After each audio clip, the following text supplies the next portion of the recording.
Ya, jangan heran dengan kekayaan mereka, karena memang rahmannya Allah itu diberikan semua. Rahman Allah diberikan buat semua, tapi rahimnya Allah hanya diperuntukkan buat orang-orang yang beriman. Buat orang-orang yang beriman.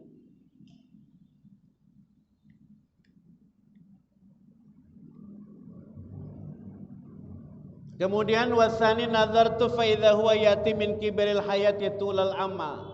Pintu setan yang kedua itu dari arah kehidupan, Pak. Hidup ini digoda dengan apa? Tulul amal.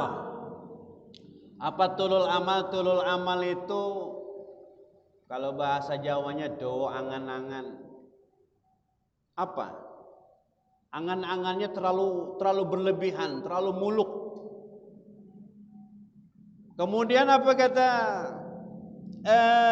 hukama ini?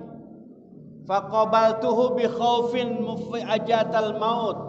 Maka aku kemudian mengatasinya dengan rasa takut kalau nanti aku mati mendadak.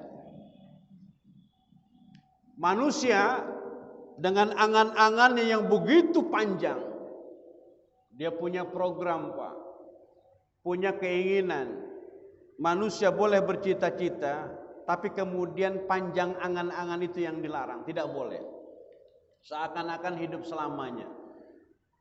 Saya nanti akan bangun ini, akan punya ini, umur sekian, umur 40 saya harus punya ini, umur 50 saya harus menjadi pimpinan, umur 60 saya harus mewariskan seluruh harta saya kepada anak-anak saya. Itu namanya tulul amal. Sehingga apa?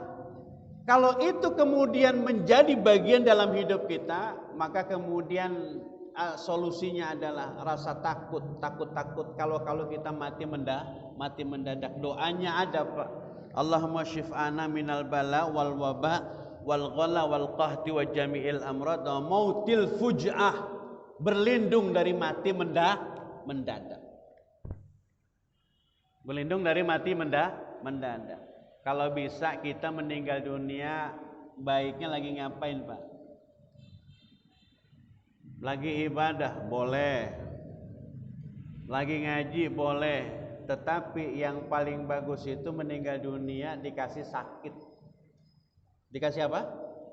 Dikasih sakit. Cuman sakit minta-minta jangan lama-lama, 3 hari aja sakit gitu. Ya, itu kenapa orang sakit bagus? Karena dosa-dosanya kalau dia ikhlas dilebur, dihapus oleh Allah Subhanahu wa ta'ala. Kemudian nazartu faqultu bi ayyi ayatin at-taqwa. Dalilnya apa? Wa matadri nafsun bi ayyi ardin tamut. Tak seorang pun tahu di bumi mana dia meninggal dunia. Ada 5 rahasia Allah yang kita enggak boleh tahu. Innallaha indahu ilmus saah. Kiamat yang tahu hanya Allah. Wa yunazzilul ghais, yang nurunin hujan Allah. Enggak boleh kita sok tahu. Antar gue mah yakin banget ini hujan, enggak boleh. Wa ya'lamu ma fil arham, yang tahu dalam rahim ibu kita orang perempuan itu hanya Allah Subhanahu wa taala. Dan yang keempat, wa matadri nafsun madza taksibu ghadan. Tak seorang pun tahu besok mau jadi apa, mau kejadian apa tuh enggak tahu besok. Hari ini kita, besok mungkin punya rencana. Tapi rencana itu hanya rencana al-insanu bit-tafkir wallahu bit-takdir. Manusia hanya punya rencana dan yang menentukan adalah Allah. Makanya jangan pernah ketinggalan kalau kita mau punya rencana, ucapkan insya Allah. Nabi pernah ditegur ketika sahabat bertanya tentang satu perkara hukum, kemudian kata Nabi, besok jawabannya. Turun ayat, ya. Kalau kamu mau mengatakan sesuatu, ucapkanlah ini fa'ilun ghoda. Kata ini fa'ilun ghoda, aku akan mengatakan besok, aku melaksanakan besok. Jangan, tapi bilang insya Allah. Dalam ayat lain, wa ma tasyauna illa ayyasha Allah. Kalian tidak bisa berkehendak, yang berkehendak adalah Allah Subhanahu wa ta'ala. Insya Allah. Selalu kita ucapkan itu, Pak.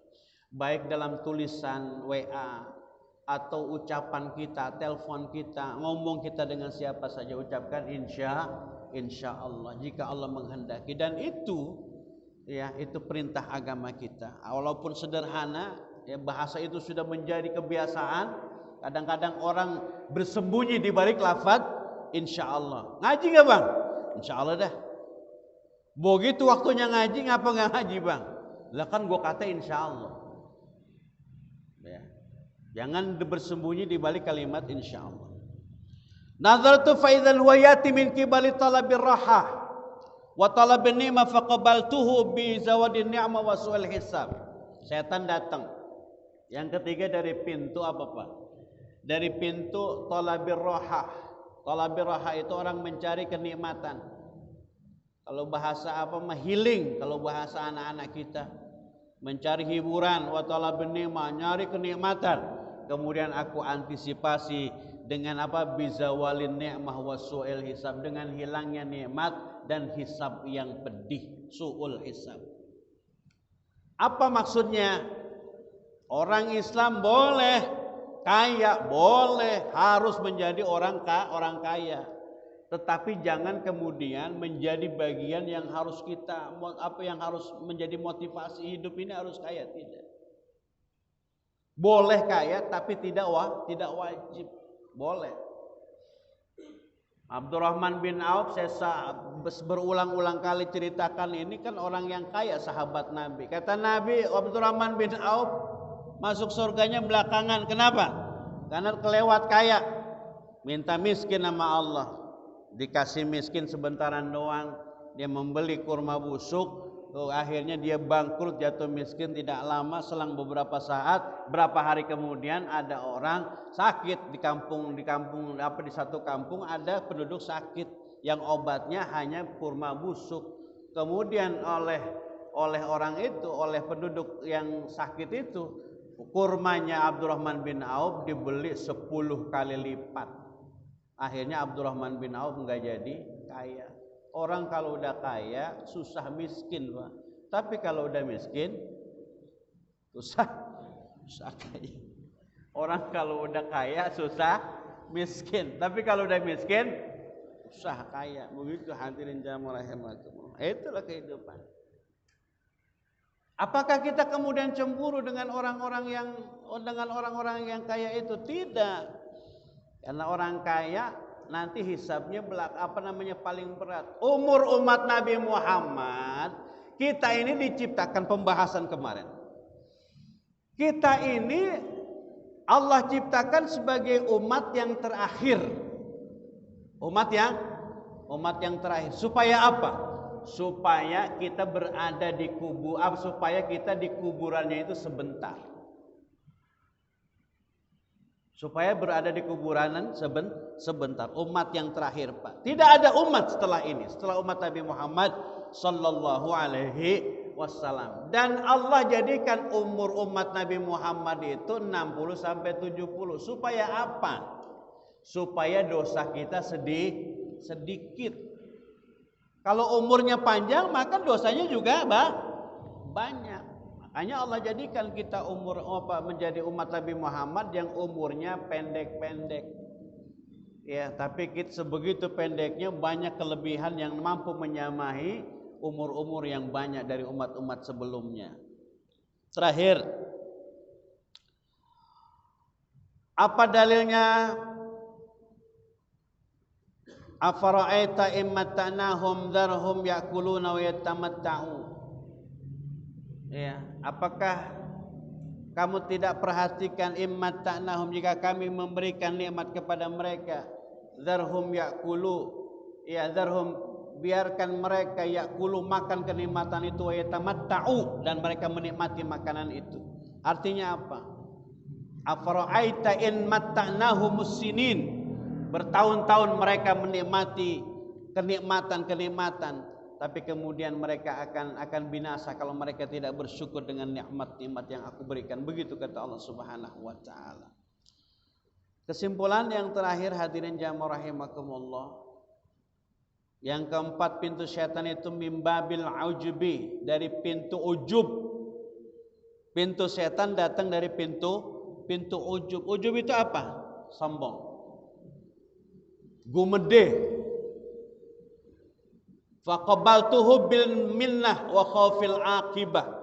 Aku kemudian menyiasatinya, menyadari itu, karena ujub itu bagian dari keangkara murkaan, maka aku antisipasi dengan khaufil aqibah, dengan takut kepada akibat yang disebabkan karena sombong itu.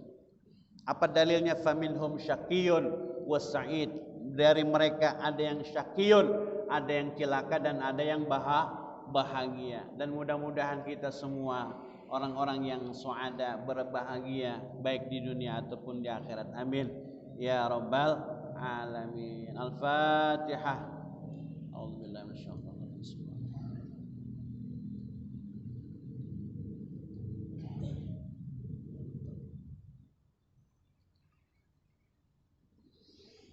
Afani karim, Allahumma salli wa sallim ala sayyidina Muhammadin fil awwalin wal akhirin, wa sallim wa karim wa radiyallahu tabaraka an kulli sahabati Rasulillah ajma'in. Alhamdulillah rabbil alamin, hamdan yafi ni'amahu fi mazidah.